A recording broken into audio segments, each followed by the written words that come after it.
अभी ये हम बनाएंगे चटनी। अस्सलाम वालेकुम। राइस के लिए, ये राइस के लिए बनाएंगे चटनी अभी। तो ये हमने डाला है 1 किलो योगर्ट और उसमें हम डालेंगे ये थोड़ी सी सॉल्ट, थोड़ा सा ज़ीरा और थोड़ा सा चाट मसाला। मिक्स करेंगे इसमें अच्छी तरह से।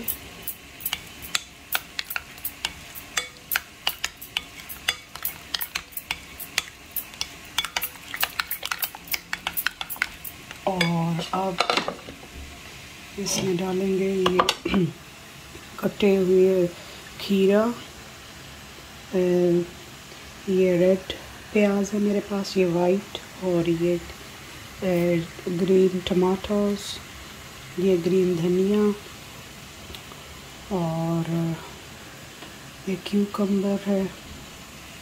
इन सबको मैंने चंक्स में काट लिया है। तो अब इसको इसमें मिलाएंगे सब।